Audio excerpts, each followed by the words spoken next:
So we're going to jump into the mantis beings. Some people believe that the mantis, and when I say mantis, I mean praying mantis, right? Big giant, big giant praying mantis. Creepy as all hell, right? Wouldn't that creep you out? Some people believe that mantis beings come from Draco, just like the Alpha Draconians, okay, and that they work with the reptilians, which they do work with the reptilians. But some believe the Native Americans and African folklore regard them as the first living beings on this planet at all. They say the mantis beings were here first. They gave us permission to be here. They let us live here. They showed us fire. They did this and that. These are charted back. And it's just so funny how ancient civilizations note all these different weird galactic beings, star beings, interdimensional beings as they were the first creator. They brought us something new. They helped us in some way, right?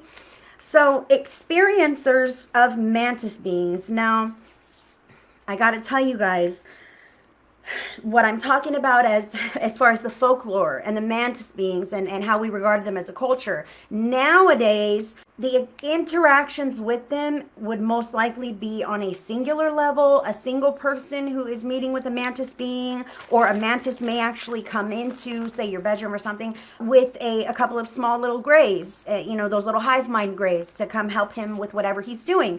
Experiencers report being frozen when the mantis approaches you. Now, when I'm telling you guys that these types of beings are known for abductions, I'm telling you these are physical 3D beings.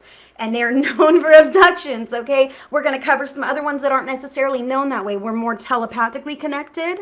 I'm talking about a mantis being walking into your bedroom and you freeze. They have this ability to just kind of stun you. And it's not because they want to harm you. It's because they're afraid that you're going to freaking harm them, okay? Because heck, a gigantic praying mantis in my bedroom, I'm probably going to throw something, hit, scream, whatever it is.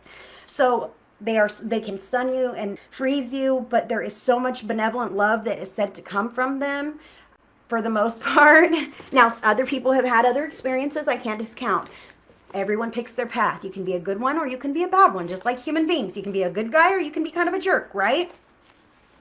So with mantis beings, they are 6 to 7 feet tall, ranging in colors from brown to green to black. And again, their joints are all, double jointed and weird, and they can really, disjoint themselves to slink in and out of places that you wouldn't think so because they're quite big. And some of them wear colored robes, and the colored robes will also indicate their rank or which clan they belong to.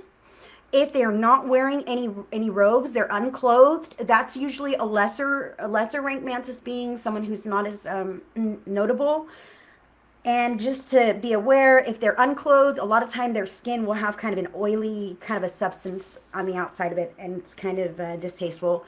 Another reason for the kind of frozen thing, I think, because they're a little bit jarring. When mantis beings communicate telepathically, just like other beings, however, they have been known to, in the presence of a human, speak to each other or communicate with each other, and it is like a series of clicks and chirps and weird sounds like that.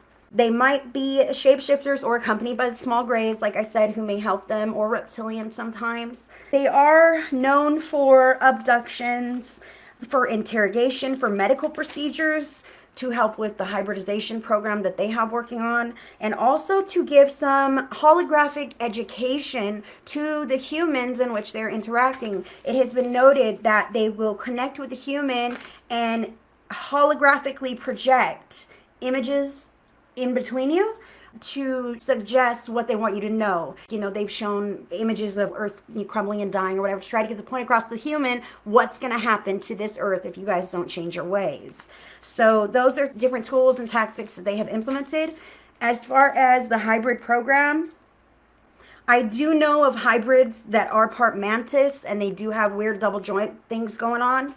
And it does happen. I'm very into like martial arts and things like that, fighting, very active and physical, but also very quick-witted and sharp. So mantis beings, they may have ships, or they may be seen running off into the earth. If they do have ships, the ships would be saucer-shaped or spherical, metal gray, or cloaked.